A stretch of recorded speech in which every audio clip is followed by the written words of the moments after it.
Good evening. I'm Jim Turk, the Director of the Center for Free Expression. I'd like to welcome you to a very special panel that we're having this evening. But before I begin and introduce the panelists, I'd like to acknowledge that the land on which I am speaking to you tonight is the traditional territory of many nations: the Mississaugas of the Credit, the Anishinaabe, the Chippewa, the Haudenosaunee, and the Wendat peoples, and is now home to many diverse First Nations, Inuit, and Métis. I'd also acknowledge that Toronto is covered by Treaty 13 with the Mississaugas of the Credit and the Williams Treaties with multiple Mississauga and Chippewa bands. I also want to thank our co-sponsors for tonight's panel, and they are the Edmonton Public Library, PEN Canada, the Toronto Public Library, and the Vancouver Public Library. We're very grateful to all of you for your co-sponsorship. This is the 10th anniversary of the Center for Free Expression. The center was created 10 years ago this spring at an event where we were holding a teleconference, a live teleconference. We had several hundred people with Edward Snowden in Russia, talking about his experiences and his reflections on a variety of subjects, some of which we'll discuss tonight. The CFE's work since then has really been about freedom of expression, which we understand as both the right to speak as well as the right to hear. In other words, it's about the ability to share your views as well as to hear and receive and read and gather information from other sources. And the understanding of freedom of expression is really essential for four reasons. It's how we all become who we are, sometimes referred to as self-actualization and self-realization. We put out ideas, we make comments, people respond to them, we think about them, we're all different as we grow and change in response to our interaction with others. And a second reason is for the advancement of knowledge. The only way we advance knowledge would be by being able to engage, hear, read, challenge, examine, question, and a lot of times we're wrong, sometimes we're right. But that ability to both express ourselves and receive information and reflect is essential. And thirdly, it's fundamental for democracy. At the end of the day, democracy is fundamentally about an ongoing public discourse about what's legitimate and what's not legitimate in a society. And while there can be an election and a government can come to power and pass laws, we have an obligation to obey those laws, but at the same time we can advocate, rally, protest, whatever to get them changed, to change the government. And it's that ongoing public discourse that can't be brought to an end by a majority view without changing democracy to some form of authoritarianism. And lastly, expressive freedom is essential for social justice, because at the end of the day, in the absence of constitutional protections for expressive freedom, it's those who are marginalized in society who will have their voices silenced.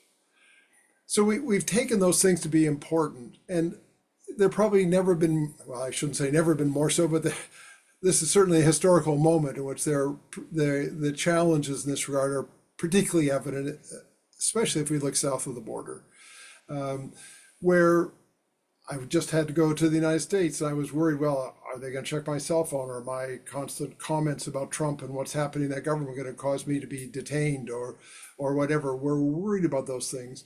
Where discourse about what's going on in Israel or Palestine is suppressed in such a way that many people are unwilling to engage in those conversations. Organizations are nervous about having discussions of those because of the blowback. We're seeing a resurgence in demands for censorship, which is fundamentally about saying, well, because I oppose something, you don't have a right to hear it, or you don't have a right to read it or to consider it, which we're seeing in unprecedented numbers in schools and in libraries. PEN America issued a report last year in American schools. There were 10,046 different titles banned in schools. And we're seeing an upsurge in parents' rights organizations and others that are challenging things in Canadian libraries and Canadian schools and demanding cancellation of speakers. We're also seeing a period of attacks in the media and of creating distrust and questions about where we get our information at the very moment we're being swamped with content. And we're also have weak protections for other things that protect the public's right to know. We have weak whistleblower protection. We have inadequate right to information laws in Canada. And despite being swamped with content, we have an unprecedented level of disinformation, raising questions about what do we know to be true. So we have 4 people tonight to talk about all these things. They're really exceptional in their respective fields. And they're going to be discussing 2 things. One is, what are the biggest challenges to freedom of expression, informed public engagement, and democracy at this time and for the coming years? And what can we do to meet those challenges? So I'd now like to introduce our panel to you. The first is Alex Himelfarb. Alex started out as an academic, a sociologist. He taught at the University of New Brunswick, and then he entered the civil service in 1981, and he rose through it. He was a deputy minister of Canadian Heritage.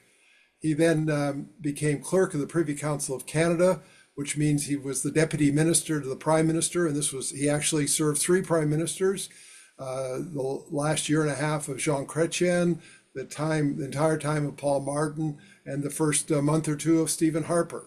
And he was also secretary to the cabinet and head of as clerk of the Privy Council, head of the Federal Public Service.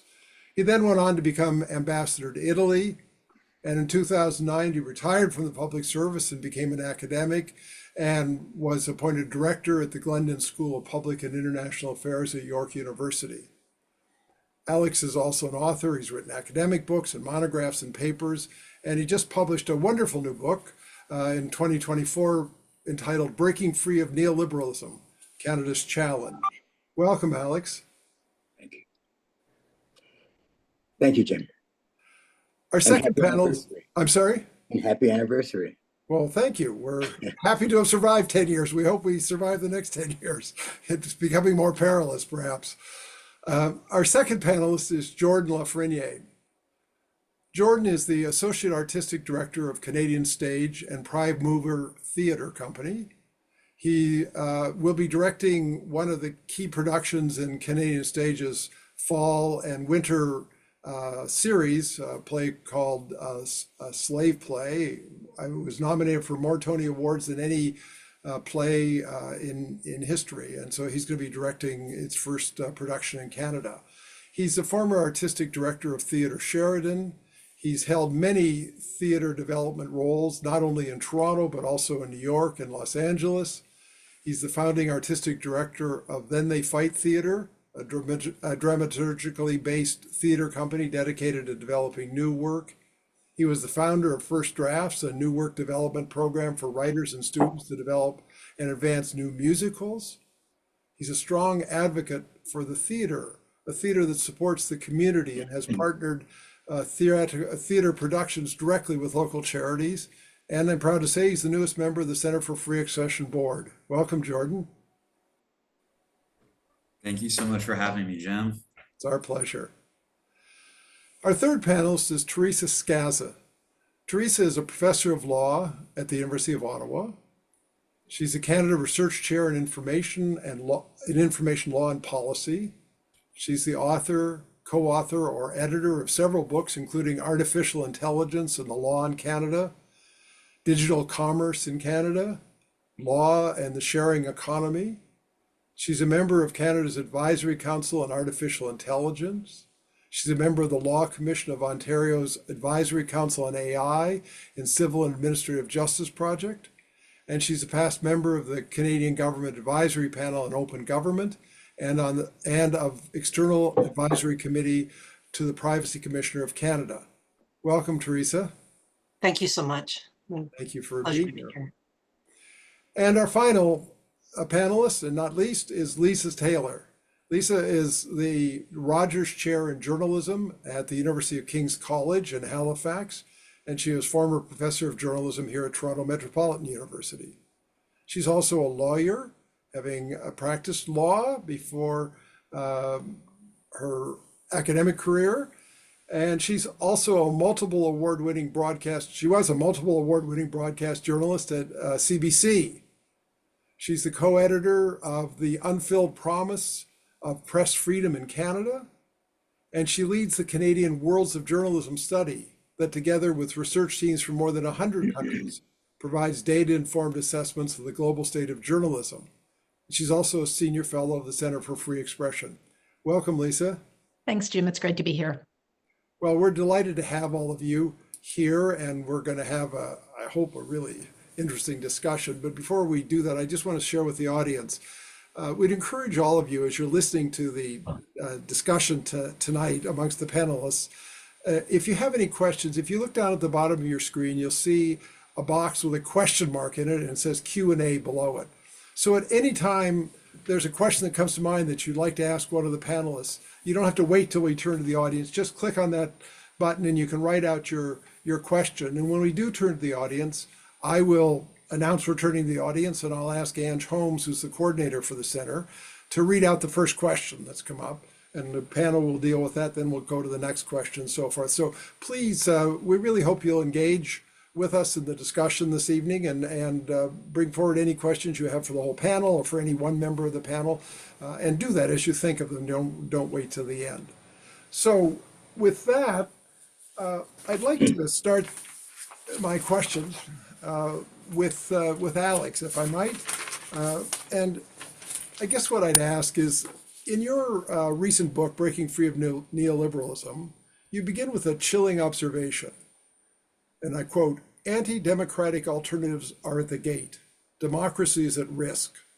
Could you elaborate on what you had in mind when you wrote that? No. Oh, well, that makes Yeah, no. Of course I can. Keep in mind that was written several months before Trump was elected. So you're saying you have soothsayer powers? If you were chilled at that statement, my God, you should be chilled now. I mean, I am, actually. The anti-democratic forces are no longer at the gate, they're in the House, in this case, the White House. And we have a front row seat to watch the dismantling of American democracy. I mean, we are watching a billionaire demagogue surrounded by a team of billionaires taking a chainsaw to public services and public servants, subverting public institutions for their own purpose, including those institutions that might hold them in check, and weakening or removing all of the countervailing institutions that are meant to keep government in check, that are essential to democracy, unions, civil society organizations, the courts, the free and independent media. And they're squelching dissent, even as they talk about being absolutists on freedom of speech. So we're watching that front row seat. This should be seen as a cautionary tale for democracies. We would not be wise to think that we're somehow immune or that our democracy is assured. I argue in the book that Trump is not the cause of all this. Trump and his cronies are not the cause of all this. They are a symptom, not a cause, or better still, they are a culmination, not a cause, a culmination of decades of neoliberalism. I suppose I could talk for 90 minutes on I won't let you. all of that seems so unjust and restrictive. But in any case, for our purposes, I'll define neoliberalism as a single-minded pursuit of economic growth, in which the role of government is to create the conditions for business to prosper and to remove as many of the barriers to profit as politics allows. That's been the ruling paradigm. We could talk for hours about why I say that, but that's been the ruling paradigm at least since the 80s. And what that has yielded, I would argue, how that has been behind the crisis of democracy as I see it and as we're witnessing it. I would highlight two factors. One factor is the extraordinary growth of private power, corporate concentration, the rise of plutocracy, individuals who have managed to accumulate so much wealth and power that they can shape public discourse, as we've seen on X and social platforms, social media platforms. They can influence world events, even in terms of war. They can buy elections and they can interfere in the elections of other countries. That's an extraordinary amount of power. They can shape speech and constrain it in ways that are actually hard to decipher. It seems to me when we watch what's happening in the States, it's hard not to wonder what demons have created Musk, this character Musk. What features of biography have produced a Musk-like creature. But every moment we spend asking that's probably a wasted moment. It shouldn't matter that much. The real question is, how have we organized ourselves so that individuals could accumulate that kind of power? How have we organized ourselves so that corporations could be too big to change? So one of the big issues has been the massive increase in private power with a corresponding decrease in public power. If democracy is always some kind of wrestling match between the powerful few and the many about who determines what government's for, who government's for, the powerful have been winning, and with real significant consequences to the environment, to democracy, to prices, to wages. And I mean, it's probably true that money is always talked in capitalism. Money talks. But with the extreme inequality we see now, money talks louder than ever. So one factor is the rise of private power at the expense of public power. And the second factor, and I'll try to be as quick as possible, the second factor is that there's an ever larger group of people who view politics, political parties, even democracy with apathy or even antipathy.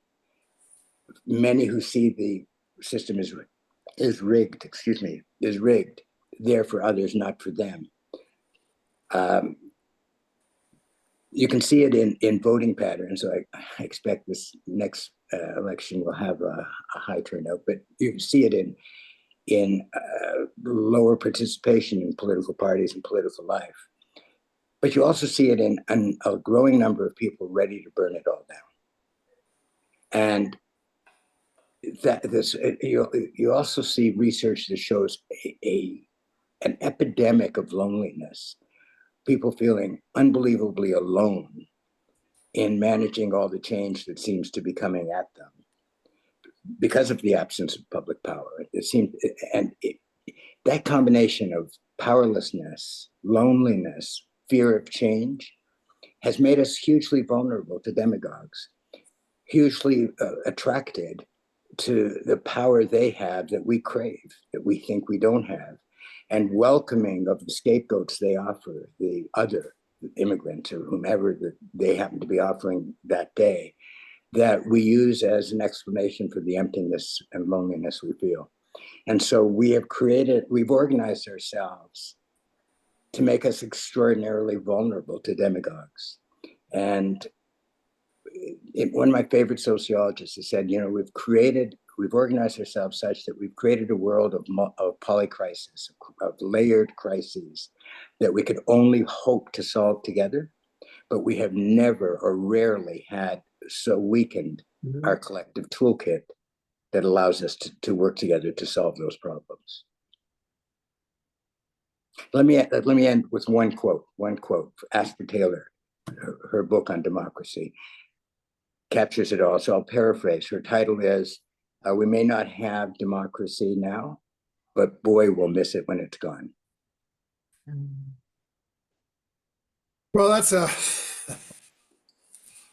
good start and a challenging thing to respond to. I don't know if anybody else has a question for Alex before we go on, but if not, Teresa, let's take it from another angle. In 2022, when you became the Information and Privacy Commissioner of Ontario's first scholar in residence, you wrote a guest blog post in which you talked about the disruptive impact of technology on government policies and our lives as citizens. surveillance technologies used by the police, education technologies having implications for children's privacy, AI for monitoring and surveillance in the workplace. Can you talk a little bit about how the design and use of these technologies is affecting expressive freedom and public engagement? Yeah, I have a feeling sort of to continue on the downer note from from Alex, because it's not good, right? It's not good. And I would like to say, to make things a little bit more upbeat, that I have crocuses in my garden, and I did, but then we got 6 inches of snow this morning. So there's another downer note. But Okay. actually, just so everyone doesn't get too down, the second half of this is what are we going to do about these challenges? So That's right. we're talking about the Totally. challenges first, but then we're Yeah. going to go to what we can do. Yeah. And I think it's really important to talk about them. And I think we need to be, frank about the issues that we're facing and the need to confront them and not hide from them. And I think one of the things that's been happening in the context of technology and privacy has been, to some extent, and it's understandable, people's lives are busy. There are a lot of demands. The technology is complex, and sometimes you just need to get things done. Yep. And yet we're faced with these powerful technological tools that we're expected to use in our homes, in school, in our work lives. And these technologies, many of them, they're complex. They're collecting data in ways that we don't understand. Some of them are very satisfying. They give us things that we need and want. We are communicating now from different places in the country on Zoom to people who are in different places, and that's an amazing thing. And there are many other ways in which technologies have been incredibly beneficial. But there's unfortunately an approach that we've taken, and I think it echoes very much what Alex was saying, where this is an industry that's driven by profit, and it's an industry that's driven by profit and by self-interest, and to some extent by, if we're talking about big tech and Silicon Valley, we're driven by a certain ideology. And so what we find is that many of the technologies that are developed are data-driven and data-hungry and are collecting more and more data about us as we do these things in ways that are not particularly transparent, but also in ways in which we really have no meaningful control. We have consent-based privacy laws, but the reality is if you want to use certain technologies, you have to agree. I mean, it's not like we're negotiating about which data are collected and how they're collected and what happens to them.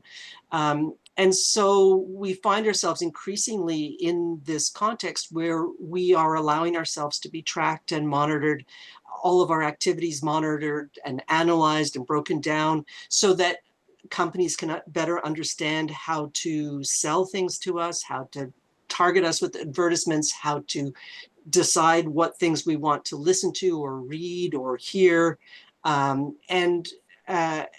And then as the technologies, the other technologies, and artificial intelligence is one of these, get more powerful and develop in ways that allow for more and more things to be done with the data, we're starting to find ourselves in contexts where, innovators are coming up with things like technologies that, when you're working on a computer, are tracking where your eyes are moving and what you're responding to and whether you're looking at the screen or looking at something else, and are evaluating your performance and assessing how you're doing, whether you're properly engaged. They're now talking about technologies that will be able to track students in the classroom to see whether they're engaged and what they're thinking about and whether they're daydreaming, and so that the lesson can be better adapted. And on the one hand, there may be, there may be value in some aspects of those technologies, but it's a level of surveillance, I think, that's really profoundly troubling. Because surveillance, it's not just that we're being surveilled in ways that we can't control and for purposes that are not necessarily completely transparent to us. So it's not just that people are collecting data about us and doing things with that data that we can't control. It's also the fact that surveillance changes how you live in the world, right? If you feel you're constantly being watched, you alter your behavior.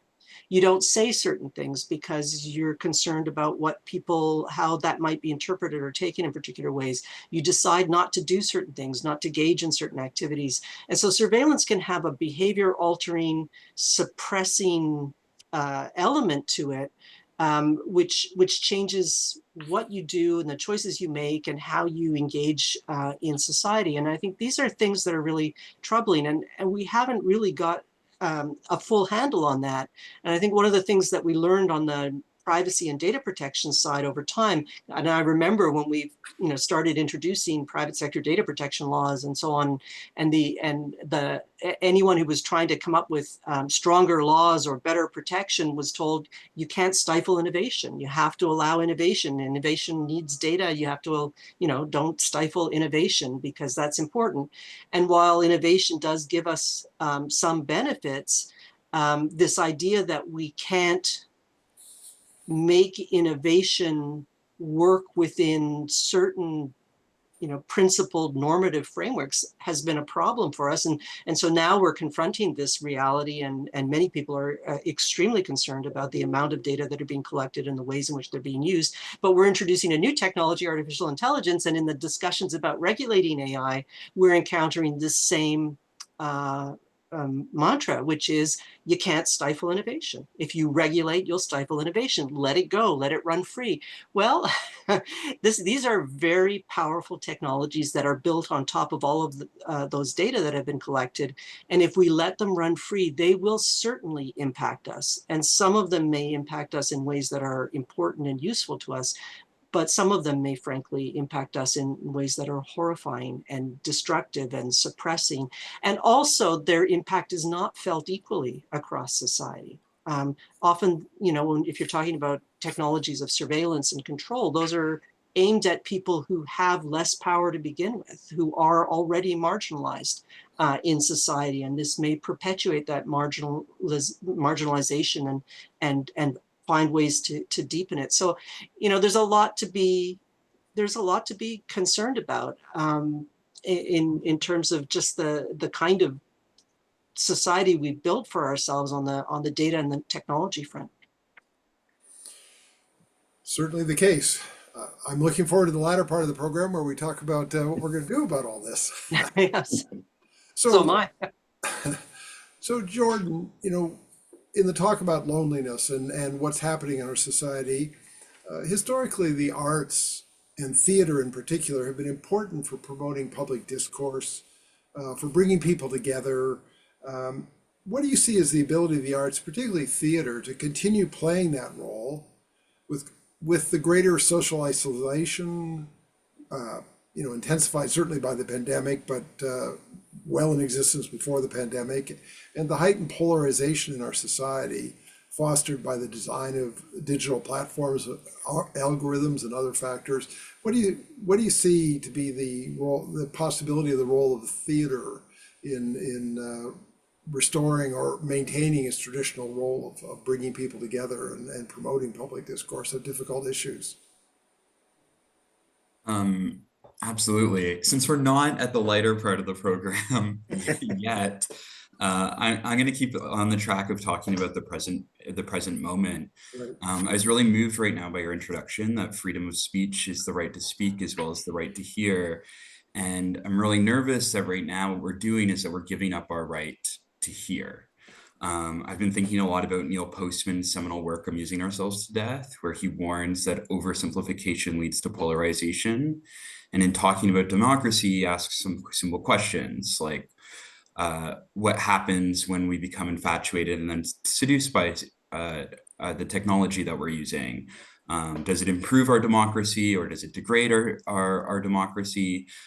Do our systems become more transparent or do they become less transparent? Does it make us better citizens or worse citizens? Does it turn us into consumers?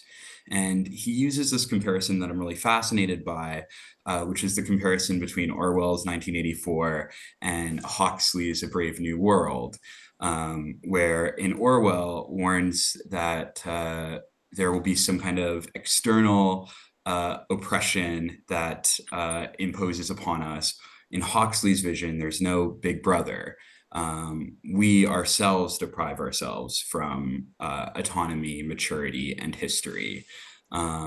And he says that people will love their oppression so much and that they'll grow to adore the technologies that take away their capacity to think. I think further exacerbated by social media, we're in this crisis of misinformation right now. I've been reading a lot of Timothy Snyder, both his book on freedom and on tyranny, and he talks about how to abandon facts is to abandon freedom, and that the first step towards tyranny is lying, and that post-truth is pre-fascism. And then, as Alex is pointing to, we're in an epidemic of loneliness and anxiety, which is also, being driven, by the absence of public power, as well as by social media.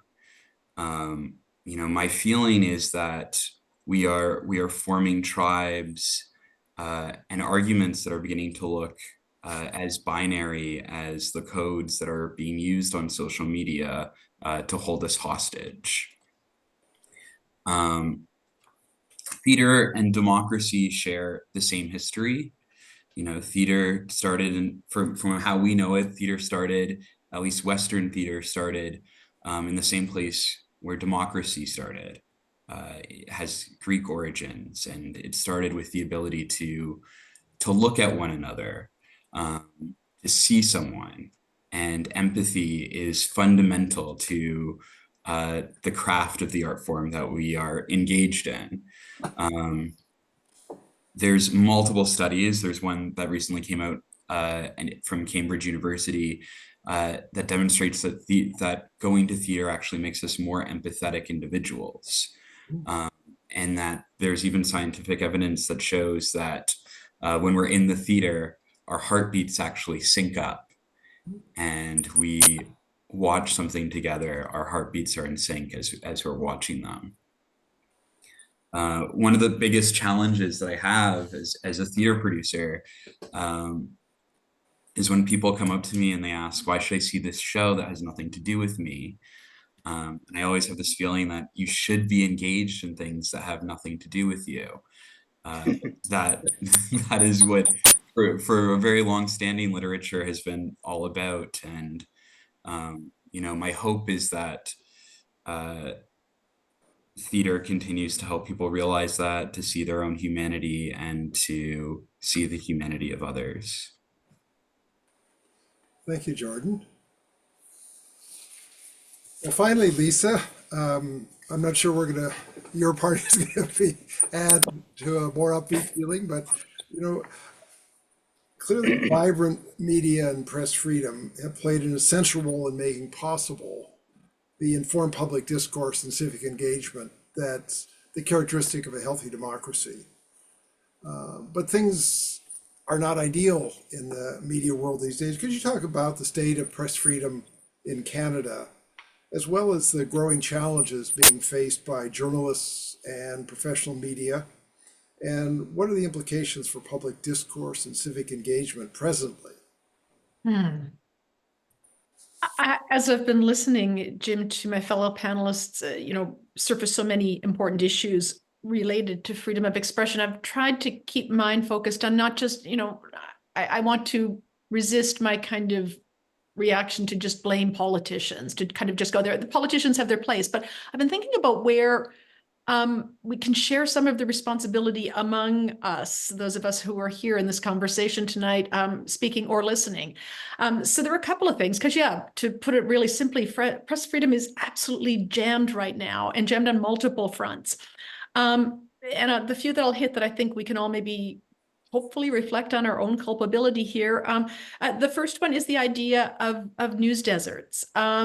We have to think about what a news desert means. More and more, we have entire communities that have lost access to reliable information about the most close to home civic matters that they can imagine. I mean, this is truly the foundational information we need to participate in a democracy. But when the local paper finally shutters or the radio station shuts down in your town, information goes away. And then what happens immediately, and we know this from so much study of news deserts, that guaranteed in your next civic election, fewer people will show up to vote. There's such a direct line between a lack of local news and information and democratic participation. It is just absolutely terrifying to me. Lisa, can you give people a sense of how widespread this problem of news deserts is? I mean, how much media has been lost? Is it just a few really rural locations, or more broadly a problem?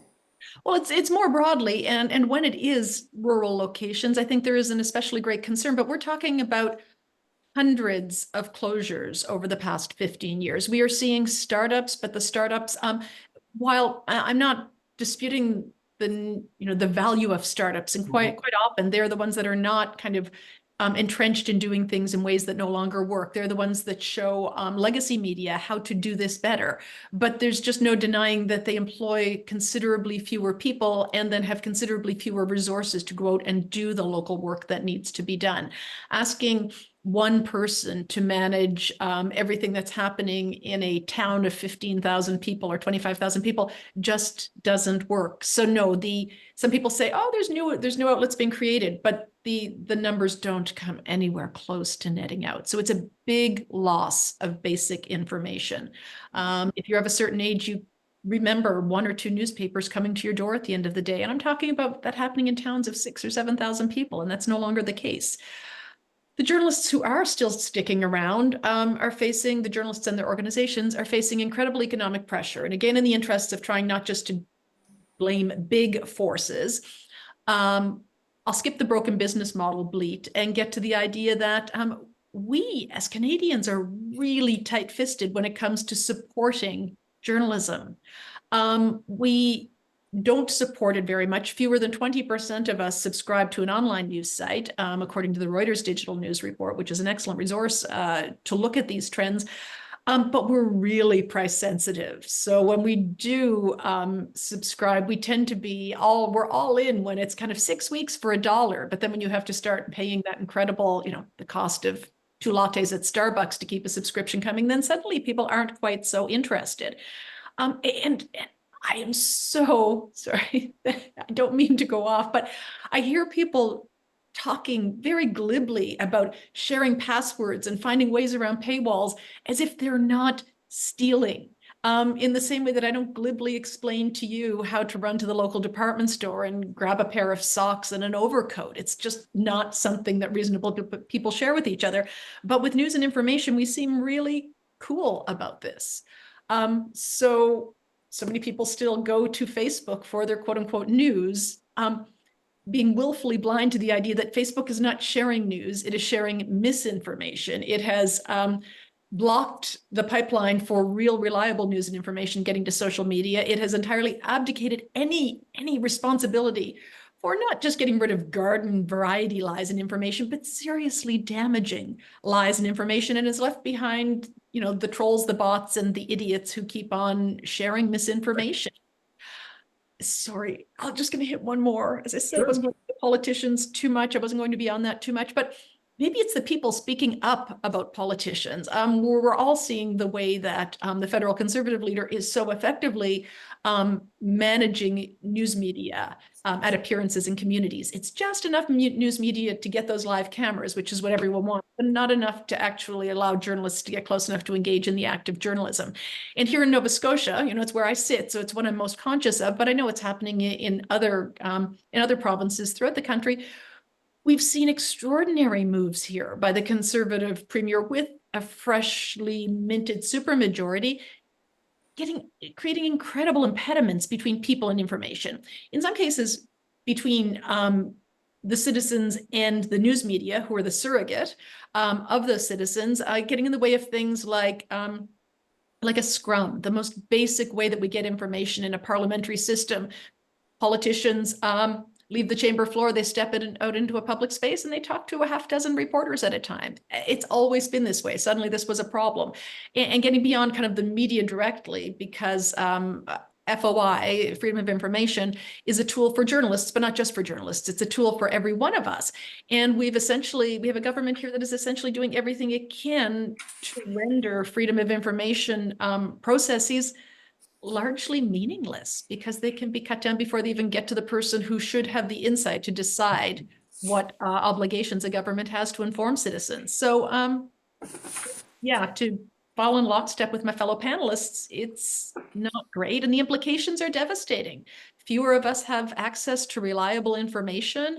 We will, again, as I said, have less democratic participation, and we do see so much chilled reporting. Sometimes the lack of aggressive or kind of public-minded reporting that can take some time and take some resources, that's shut down in part because news organizations are broke, but it's also courageous reporting gets tougher when you have people in positions of power talking about journalists as the enemy of the people, when you have the explosion of doxing and harassment of journalists that is just staggering in its transformation over the past half dozen years. So the implication will be we'll all sit in our own little cocoons, we'll hear only the things that agree with our worldview, and we'll never have to confront an idea that causes us to think ever again. If I could just add to what you were talking about, Lisa, one of the books I recommend to everyone that addresses some of these issues from a historical point of view is a book by Sophia Rosenfeld, who's a professor of history at the University of Pennsylvania, called Democracy and Truth. And she wrote it during the first Trump presidency and talked about the antipathy with the media and the portraying the media as getting in the way and trying to vilify the media. It has a lovely quote from another president that sounds just like Trump, and it was George Washington. And I mean, to some extent, that antipathy has been a constant factor. That is, politicians traditionally like the media in the abstract, but not when they come to power and the media question what they're saying. In the same way they like good access to information when they're in opposition, but when they're in power, secrecy isn't such a bad thing, or lack of transparency isn't such a bad thing. So to some extent, what we're talking about has had a long history, which we have to understand, but it is more intense and different now. It is So supercharged. It is supercharged. Yeah, I mean, saying that there is a history is not a way of dismissing it, because it is fundamentally different. And, you know, you began your comments by saying you don't want to blame it on politicians. And I think that's important. And if I could just go back to what others have talked about, I mean, Alex, in your beginning about neoliberalism, I mean, it's not just bad, evil politicians who've done this. It's a more complex phenomenon, would you not say? Well, all big change starts outside of politics. Neoliberalism was driven by corporate leaders and a few think tanks that were pursuing a political agenda with a lot of money, a huge investment. It was a persuasion network. And you can blame, you know, every party, we hate every party. Every party that's governed for 10 years, we hate them. Every politician that's left after governing for 8 to 10 years, we hate them, as though they created, but they're all doing the same thing within this large paradigm. So yes, I think this isn't about blaming politics or politicians, but it is about needing a better politics. It is about needing something more than what we've got. Well, and one of the things I really value about your book is you talk about the long view that the big corporations and the conservatives had in response to the New Deal and to what happened in the 60s. And so the development of neoliberalism was not just not just a short-term thing. Could you just talk just briefly about this long? Because I mean, we have to understand that if we're going to do something about it. Well, in the 40s, the Pellerin Society, the Mont Pelerin societies, where all of these sort of neoliberal thinkers, corporate leaders, Milton Friedman, all the names that you would know, got together saying, you know, the old ways brought us the Depression. The old liberalism brought us the Depression. But the danger is social democracy. social democracy and totalitarian were dangerous. And they were fighting Keynesian social democracy in the 40s and 50s and 60s, and they lost that war. But they kept fighting. They had corporate support. They were seeding think tanks. They were building university chairs. They were funding business schools. They were working. They were buying networks. They were buying newspapers. And by the 60s, they had gained a whole lot of power. If you recall, the 60s were this, you can take the boy out of the 60s, but you can't take the 60s out of the boy. These were a wonderful time, the equality revolution. All those people who had been left behind the welfare state, post-war welfare state, were demanding to get in. This was a time of expanding democracy. The end of deference to government, but expecting more from government and expecting accountability. It was a really exciting time. It was a time to be high and excited about politics and excited about engagement. At the same time as that was happening, these think tanks, do you know about the Trilateral Commission report? So the Trilateral Commission report, they did a report called The Crisis of Democracy. And The Crisis of Democracy, the chapter on America, was written by Samuel Huntington, a conservative scholar. And what he said was, you know what? The problem with democracy is, and this is a quote, too much democracy. We got too much democracy. We can't afford all this democracy. Democracy needs some people to be excluded. We can't, if we exclude everybody, then everybody has to sacrifice and everybody loses. So what we need to do is two things. We need to induce much more apathy, and we need to lower expectations. And man, have they been successful. Mm-hmm. That's been the agenda, right? That very explicit. By the 80s, they got the White House and they got Downing Street. And by the 90s, they got Canada. That revolution wasn't driven by politics. It was driven by powerful interests. And then the time was right. In the late 70s, 80s, the economy was slow. Inflation was high. People hate inflation. It's a right time for change. Reagan walked into the White House. Thatcher walked into Downing Street. Mulroney followed in reluctantly, reluctant neoliberal in Canada. And the neoliberal revolution was launched. I mean, another aspect of it is one that you addressed, Teresa. When you talked about the claim, well, we just have to allow innovation to move forward. We can't get in the way of innovation, as if innovation were this natural force rather than the form of innovation is taking. Innovation is an empty word in one sense. It can take a number of different directions, but they are human determined directions. I remember the work of a social historian who I particularly respected, and his name was David Noble. And he did a history for his PhD thesis at MIT about the development of numerically controlled machine tools, where they basically wanted to de-skill the work that machinists would do by putting the capability within the machine. And so there'd be little control or little human intelligence needed. It just had to operate the machine.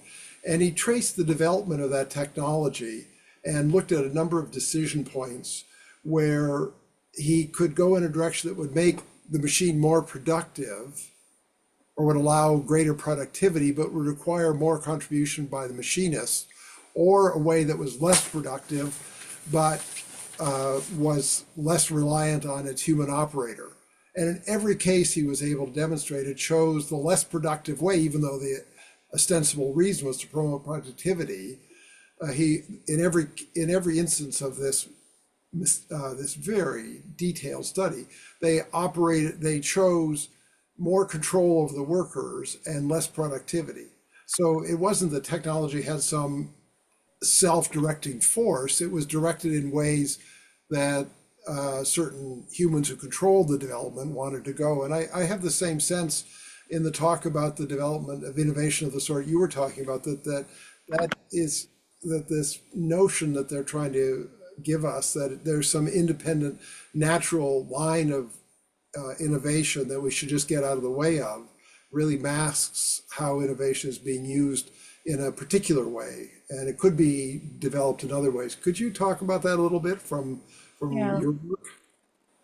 I mean, I think unfortunately, when it comes to artificial intelligence now, innovation is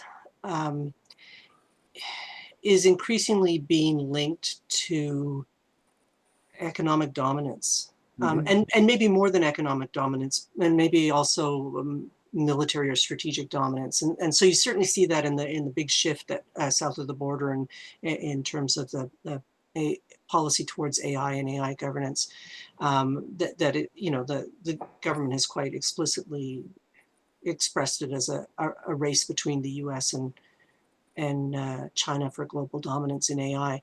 And so innovation is no longer about, you know, better technology to help us to do things better in our society and to build a better society. For many, I mean, it may be in smaller countries, right? But in I think increasingly at a global level, it's about power and control and dominance. And you know, and so it's very much tied up with some of these dynamics that we're seeing at the global level. And that's the other thing too, that, you know, it becomes harder and harder for countries to chart their own direction in a global context in which the technologies know no borders, and where they are so expensive to build and design, that you have these concentrations of power and these dependencies among smaller countries, including Canada, on those technological engines that are located in other countries. And so I think it's put us in a very, all of a sudden, I suppose there's been this trajectory that we, you know, that maybe we haven't been paying close enough attention to, but it's put us in a very difficult situation where these, you know, we talk about AI governance and ethical AI and all of these sorts of things, but it's within this global context in which there is a serious power struggle that's happening, and power struggles are very dangerous for many people on the margins and on the fringes of them. And so I think that that's part of the context that we have to address. And I noticed, you know, in your title for this talk, and the title talks about what we can expect in the next 10 years. And I think one of the things that's happened in the last 10 years is that things we never expected have been happening, and have been happening rapidly and and having very profound impacts. And so we have other things looming on the horizon as well. And I think we're in this period now where it's very hard to know what to expect. And it's become very challenging. And some of the things that we have taken for granted for so long are being disrupted. And we may have expected, for example, that whatever, you know, challenges are thrown our way, we will deal with them in our comfortable democratic societies. But as Alex has pointed out, we can't expect democracy necessarily anymore. There's a lot of things that we have to kind of work pretty hard at if we're going to maintain. Well, I'm going to come back to you in a few minutes asking, well, what can we do in this circumstance? Can I jump in? I agreed with Yeah, please. I agreed with every word of that. I just want to say two things about innovation. One of them draws from Mazzucato's work, and that is we've underestimated the role of the state, of publicly driven innovation. The fact of the matter is there would be no Silicon Valley or no iPhone if it hadn't been for mission-driven government. And we keep imagining that somehow unleashing the private sector is the major source of innovation. That hasn't been the case. And if the state plays an active role in innovation, then the second point I want to make becomes clear, and that is innovation for what? And the 19th century Luddites, speaking of history, Jim, the 19th century Luddites did not, smashing machines all over the place, didn't hate technology. They were concerned about technology for what? In whose interest? Who determines what it's used for? Is it used to throw people out of work or make work easier? And So the second question of innovation for what? AI for what? I mean, this new tech power elite constantly assumes that there's nothing that no problem that an app or AI couldn't solve better than government, as long as they're in charge. I think we have to restore some sense of public control and ownership of that technology and of the innovation process. Jordan, when you were talking, you talked about the shared history of democracy and theater, and I know your theater company has been working on some ways to promote discussion of things that are often hard to discuss. I'm thinking of, and if you could talk a little bit about your production in 24-25 of playing Sherlock as an example of how your theater actually became a place to discuss a subject that gets most of us shy away from and gets most of us in trouble if we try to talk about. Yeah, absolutely. I think, not to speak for the company, but to at least say, my reaction to the programming decision. I think that. If you could just explain what playing Shylock is. Oh yeah, absolutely. So Playing Shylock was a show that was about whether or not we can still put on a performance of The Merchant of Venice. And what I really loved about the programming of last season is that there was multiple plays that were in conversation with each other. And so it felt like that play had a strong dialogue about what it meant to be in a production of The Merchant of Venice now. We also did a production of Fat Ham, which reimagined Hamlet as if it was in the. Oh, am I frozen? No. Oh, it reimagined Hamlet as if it was in the backyard of a Black household in the American South. And so between those two plays, there became a bit of a dialogue and conversation about the role of theater and theater as a place for conversation. And did you get much blowback from having done that? No, really not a lot of blowback. Maybe some is still to come, but no, there was no blowback. And I think, so much of Merchant of Venice, or so much of Playing Shylock, was about what we can and cannot say, and the roles that we can play and what we can write about. And I think a lot of people felt really edified in the experience of questions being asked instead of answers being given. I mean, that response is partly what gives me heart for the idea that we really need to be actively challenging and engaging all the difficult issues that all of you have been talking about, rather than stepping back. I get the sense, I don't know what others of you feel, that there's too much sense of either it's not something we can deal with, or it's a time to be just to withdraw, or I'm just overwhelmed by all that's going on, so I'm just going to tend my garden or watch TV. Do any of you have a sense that that kind of passivity or apathy or withdrawal is a big part of the challenges we face in order to figure out how we can move forward? Yes, I do, but I'm dying to loop it back to what Jordan just said, just because it was the first, other than the crocuses that appeared briefly, I think Teresa mentioned, this is the first kind of green shoots that I've heard in this conversation. The idea that you can produce such challenging works that ask us questions about what we can think and what we can say, and that you could do that without significant blowback. I mean, I think it's one of the many ways in which, and by the way, like as a supporter of journalism, I am also journalism's fiercest critic. So I'm not for a damn second saying that journalism has gotten all of this right, but more and more, and contrary to the experience that you're describing, Jordan, I feel that we're struggling with journalists surfacing ideas, discussions, issues, points of tension, and having audiences feel that we are endorsing these difficult positions as opposed to helping all of us collectively figure out where our limits are around speech and other ideas that we're asked to tolerate. Discussing, exploring, problematizing is not an endorsement, but I think that's gotten lost somewhere. But also, You, I mean, Jordan. we had another panel earlier that was talking about how the media have dealt with Israel and Gaza, and it certainly hasn't been in a balanced way. And so I mean, I think there is some reluctance to engage in certain difficult issues, unlike what George's Theatre Company did.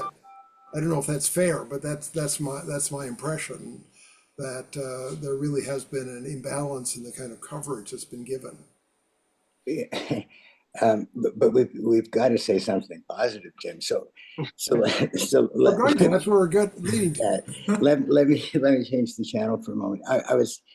I got an article coming out next month in a magazine which is entitled "Are You Optimistic?" And if so, how is that even possible? And I started by I mean, hope is hard work these days. I don't know how you feel, but hope is hard work. But hope is work that has to be done. I don't think there's an alternative to hope. There's How do you carry on living if you don't have hope? There you go. And so I take Antonio Gramsci's approach, where he was asked where he is on the optimism scale, and he said that he's a pessimist of the mind, but an optimist of the will. He's decided to be optimistic, because despair is not an option. But putting that aside, in these in-between times, there's a war for position as we're trying to work out what kind of future we're going to have. A war for position that decides, because the old world's dying. Nobody buys our old ideas are going to work, but the new world's not yet been born, and this is no time to be on the sidelines. So I take real hard from. Do you know Erica Chenoweth's work? Harvard sociologist. She has studied social movements across the globe for decades. And what she has found is that if 3.5% of the population peacefully fights for something, they always win. All it takes is about 3.5% persistently fighting for something, and they always win. If you look at the number of people fighting for peace, to end the devastation in Gaza, against anti-Black racism, against anti-Semitism, for voting change, for action on climate, for women's rights, you have over 3.5%. If they could only see how their issues are linked, if they could only see how those issues are linked to the issues of power, the issues of sovereignty, and the issues of democracy, there would be no stopping them. Each would be stronger together, and they would be unstoppable as a collective. And so I think it's there to be had. And I've watched this sort of explosion of patriotism in the face of the Trump threats and the economic aggression. And that explosion of patriotism isn't some blind version of MAGA, Canada First. It is actually a signal of collectivism, of recognizing our collective power and our collective obligations to one another. And I think there are signs that is something to be exploited and built from. Thank you for that, Alex. Before we turn to the audience, I just want to ask Teresa one more question. I mean, you've talked about the challenges with regard to the technologies you've been studying and so forth. What do you see to be some ways forward?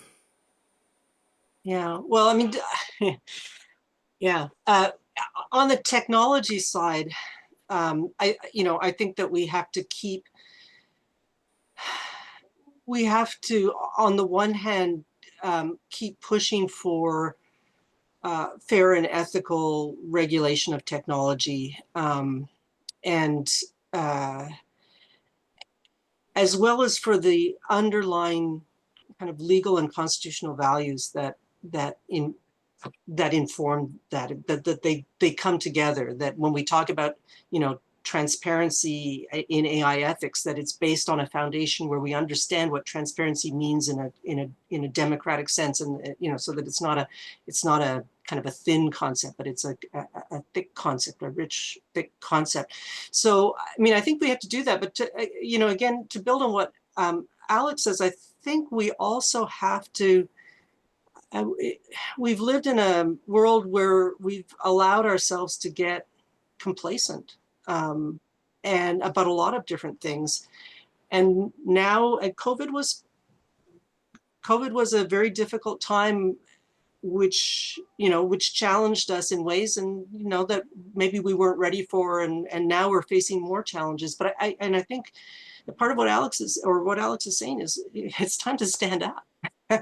And it's time to realize that some of these things that are so fundamentally important to building free and fair and equitable societies at every level, including in terms of how we govern technology, they actually have to be fought for. That you can't just sit there and say, well, it's all going to work out in the end because we're virtuous, because we deserve it, because I'm not sure what, right? We have to do something about it. We have to care, and we have to want a better world, and we have to actually maybe suffer a little bit for that. And so I think that's the path forward. And as Alex says, people can do that, and many people are already doing that. And I just think that that's where the answer is going to be, that to stand up to some of this stuff. And it's interesting to watch south of the border. Maybe it's a little preview where we can think about where we'll be or where we would be when these things come to us, to see whether, like what caving looks like and what standing up looks like. And I don't know.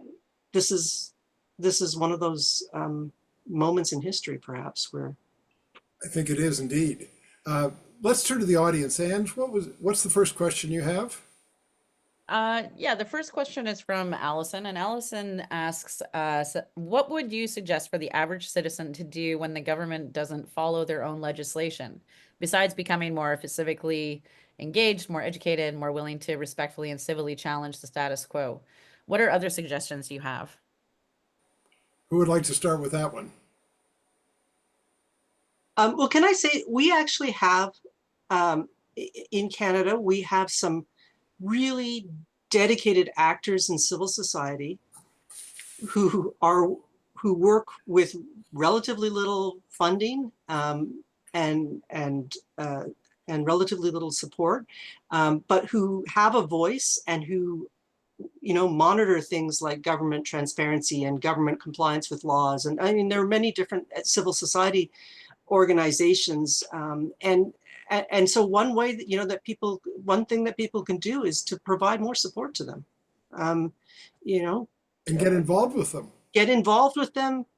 It can be moral support, it can be volunteering, and it can be donating, because I do see I do see people working really hard on these issues, and working both to push those issues forward with government, but also to explain and inform the public and engage the public. And so I'll put in a vote for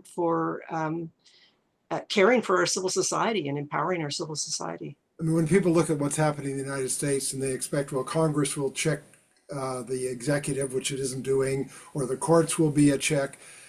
At the end of the day, the most powerful check, which the fourth arm that has to be talked about here, is the one you're talking about now, and that's civil society and civil society engagement or resistance. Because ultimately, that's the best check on the kinds of things that are happening there. And we hear the least talk about the importance of that. Mm-hmm. Yeah, I totally agree with that. The real democracy happens between elections. Mm-hmm. And there's millions of ways in which people can make a difference. I mean, voting isn't bad. But between votes, join an NGO that's close to your heart. Join a civil society organization that you believe in. But write a poem, do a song, write a letter, scream. I mean, there's a million ways in which, and it depends on our own talent and our time and our bandwidth, because it's hard when you have kids and mortgages to keep and so on. But depending on your bandwidth and your resources, there are many ways to make a difference. Mm-hmm. And as Jordan was saying, get outside your comfort zone and go to the theater and go to plays you wouldn't normally see, read books that you wouldn't normally read. Just, those are things you can do as well to just, get outside your comfort zone and open yourself to other ideas and other. Or pass up a cappuccino every day and subscribe to your local newspaper so that you can hire journalists and give you the kind of information that you need. I mean, there are all sorts of things. Ange, the second question, could you share with us? Yeah, the next question, an attendee asks, among the ways we have organized ourselves, have we allowed the erosion of public education? And if yes, what can be done about this? Who would like to? I'm trying to resist answering these all myself, so if someone would like to respond to that, please? Well, what's really interesting, a short answer is yes. We have an unbelievable opportunity right now to get some of the best talent in the world from the US, both people, academics and scientists who want to flee, but our institutions are under-resourced and can't actually afford them. It's madness. We're so ill. So yes, we've underinvested in education, but we've also turned education into a neoliberal issue, a neoliberal institution of training people for the labor market, for the economy, instead of training them for citizenship. It's interesting that education has become the battleground between that the right has focused on, because they understand that real liberal arts education, real critical thinking, literacy skills are very dangerous to their agenda. And so I think our investing in a liberal art education and a broad education and in the strength of our educational institutions is a crucial part of getting out of where we're at. I mean, just to expand on what you're saying, Alex, a lot of people may not know there's been a transformation in terms of the amount of funding that governments are putting into education. So the percentage of the income of colleges and universities is probably close to half of what it was 20, 30 years ago. But even the conception of education in Ontario, the community college system was set up in the 1960s. And the Minister of Education was a man named Bill Davis, who became premier, was a conservative. And the design of the community college at that time was 30% of every program, whether you were studying to be a welder or a graphic designer or whatever, was to take general education courses, because the colleges were to prepare you not only for a vocation, but for citizenship.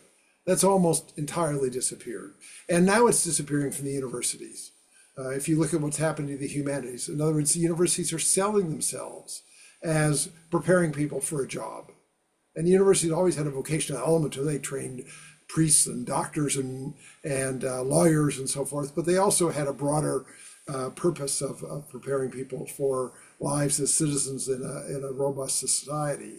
And that's being diminished. And there's a vast literature on what's various called the commercialization of the university, the corporatization of the university.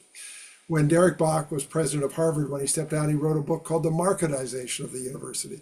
So we're seeing all of that, which fits in, I think, with the analysis as you provided, Alex, in terms of neoliberalism and how that whole ideology has been imposed on and has largely captured. And to the extent it hasn't, we're seeing Donald Trump going after the universities even more aggressively to stamp out the little that may exist of the traditional. I shouldn't say little, because a lot of it exists in universities, but to stamp that out.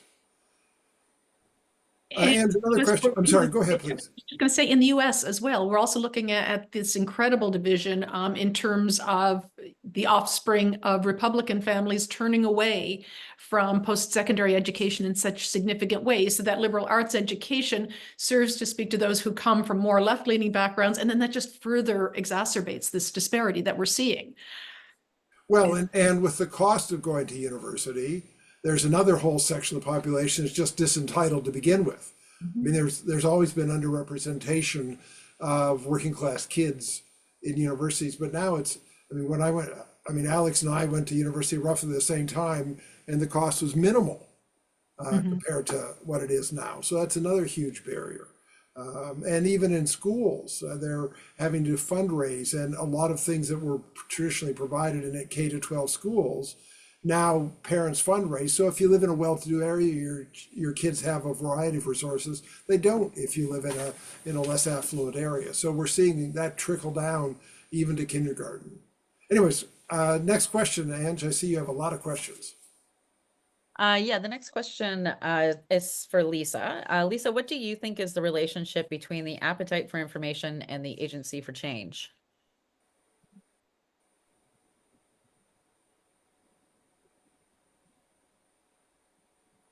Lisa?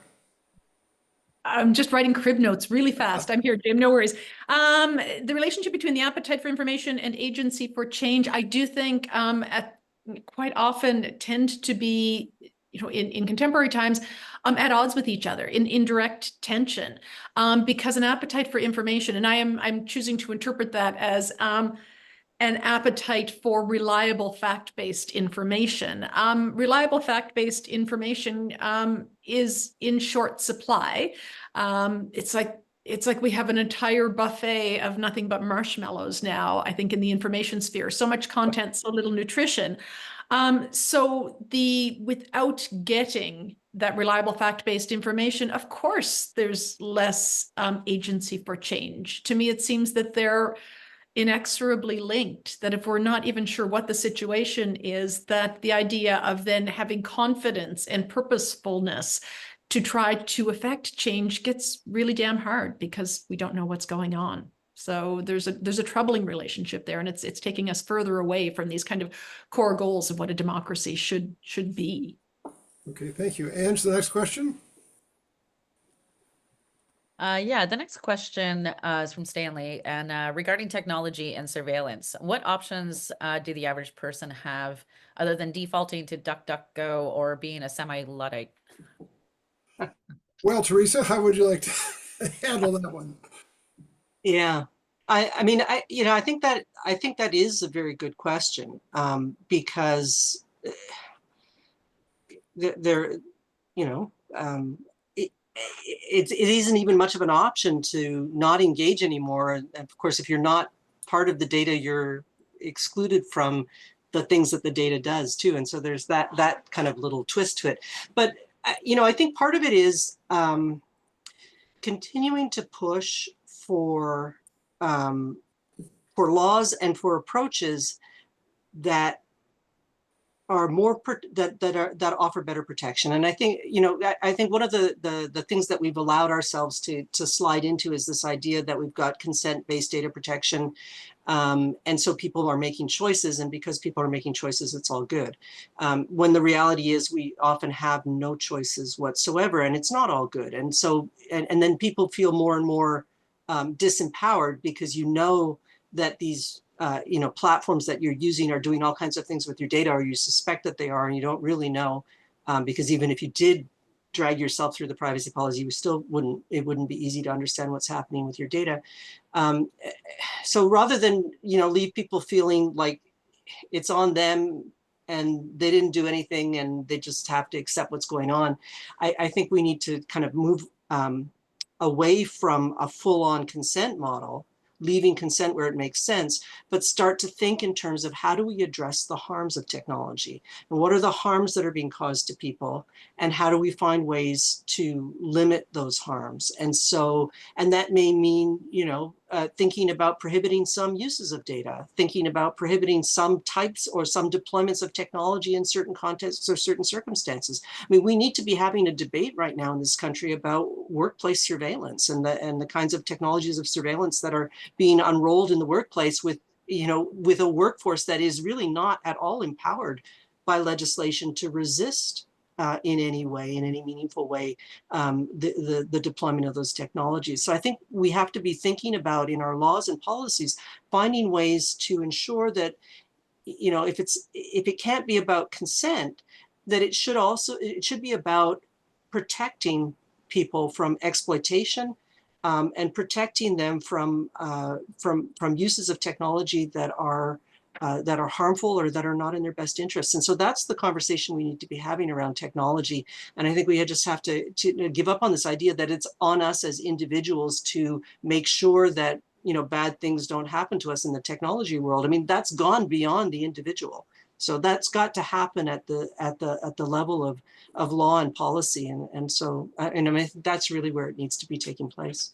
Well, and Teresa, you and others have written about this, and one of the things that we're going to do when we post the video, I'll mention this at the end, when we post the video of tonight's conversation on our website tomorrow, we're also going to put a list of resources if you want to read more about some of the things, and maybe you could suggest for that list some things that would be useful for people who wanted to explore that.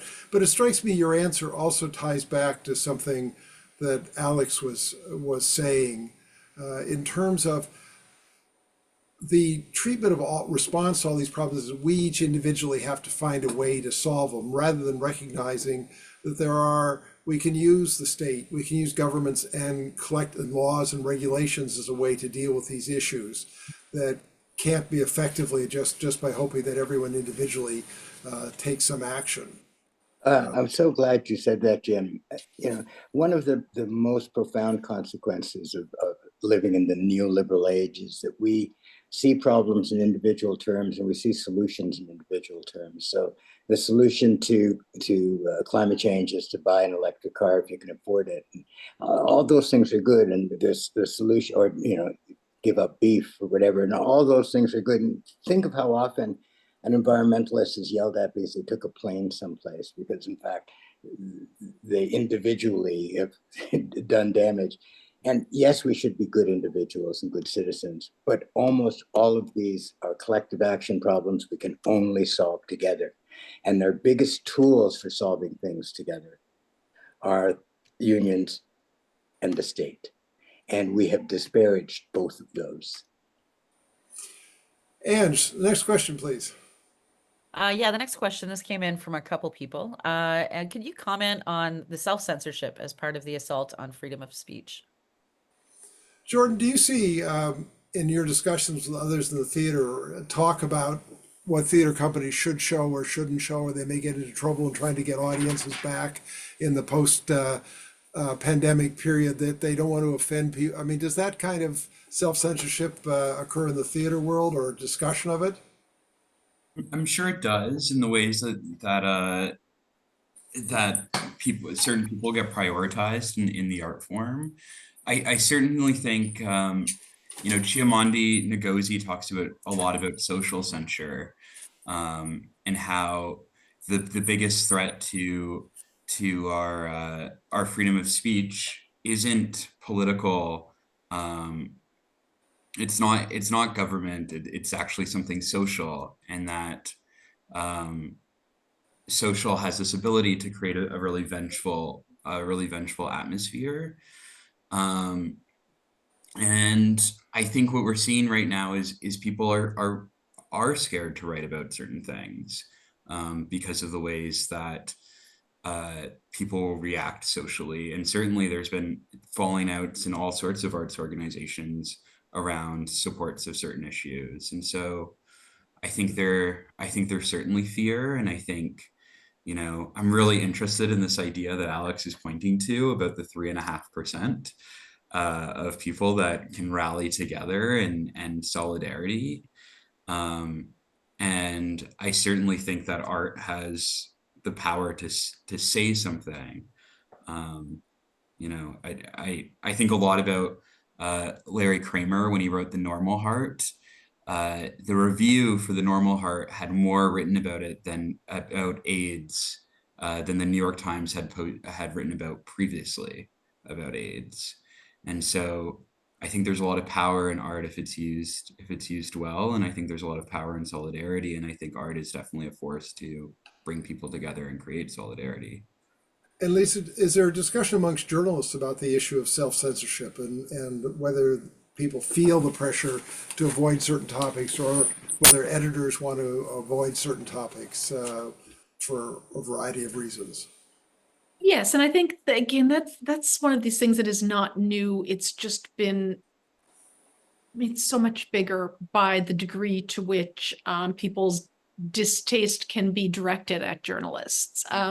It's changed. The idea of doxing and organized campaigns, do create an awful lot of discomfort with deciding to report on an area that may be of significant public interest, but is also controversial, contentious, and is one that it lends itself to polarizing. Well, I mean, what doesn't lend itself to polarizing these days, but particularly lends itself to polarizing. So there's an incredible degree of self-censorship. And there is also, I'm going to say in recent times, there is more of a disconnect within the community of journalists about the way journalists discharge their democratic responsibility.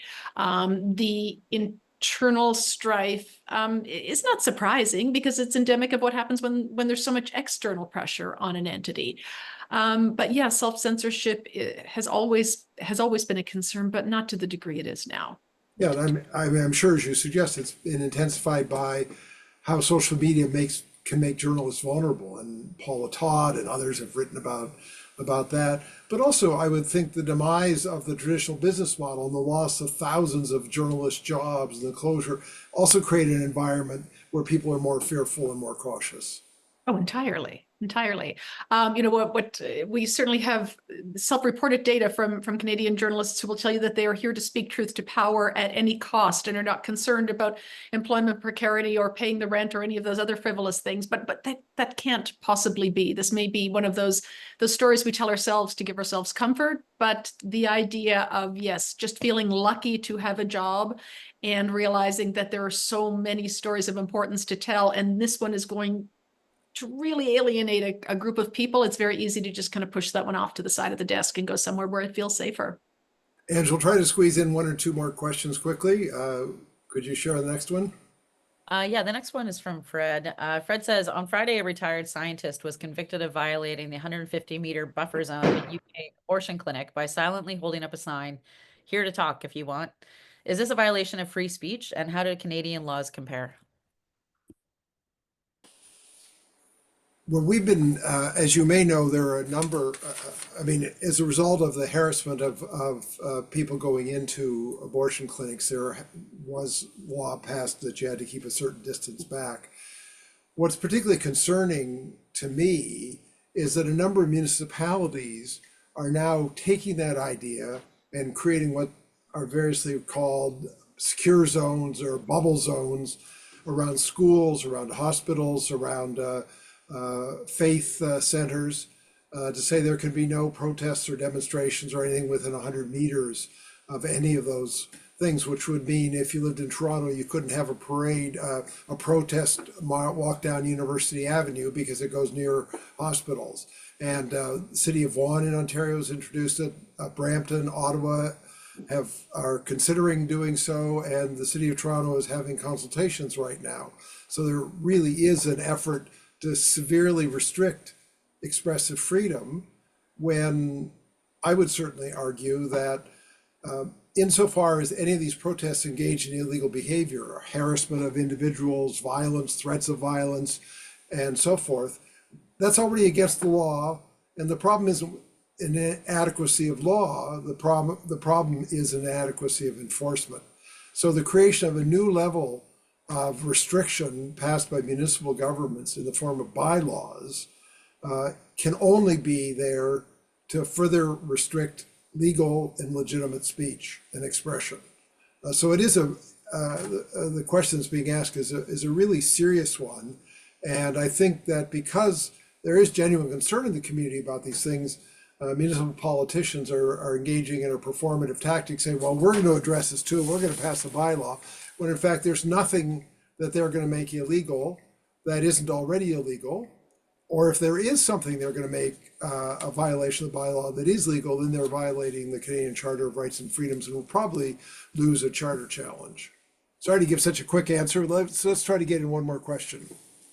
I guess for the last question, the attendee says, I was shocked today to read about UBC professors and a student being taken to court for engaging in political activity, namely DEI, land acknowledgements, and pro-Palestinian positions. Coming from the 60s, where universities were the place to question, challenge, and work towards social change, I never thought I would see our Canadian institutions so under threat. Can anyone comment on the current situation and specifically how to fight back? Well, we have two academics amongst us. Does either one of you want to respond to that? And one retired academic. So who would like to respond? I'm not familiar with the facts and I'm afraid of a misstep there. So I'm going to take a pass on that one. Okay, that's all right. Teresa, did you want to comment on this? Yeah, I mean, this, I'm not. I mean, not necessarily on the facts of UBC, but the Yeah, broader okay. issue being raised. Yeah, I mean, I think that these are challenging times, but at the same time, I really, I'm not, I'm not sure. This is a challenging or difficult thing, but we try to do many different things within the context of our values in our society. And so if you take our obligation to work towards reconciliation, for example, coming from the Truth and Reconciliation Commission and from a long history of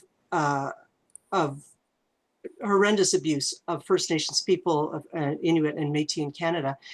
And so, universities are doing land acknowledgements, and there are many who criticize universities for doing too little, that the land acknowledgement is a kind of, reconciliation theater, not to use the word theater in a bad way, Jordan, I'm sorry, but so there's on the one side, there's this concern that it's just something that is for show, but there's no substance to it. On the other hand, you have people saying you shouldn't be doing it at all, that this is no place, that this suppresses freedom of, sometimes you just have to say, we have a commitment to reconciliation. It is a value, and this is what we're doing as part of what we're doing to move towards reconciliation.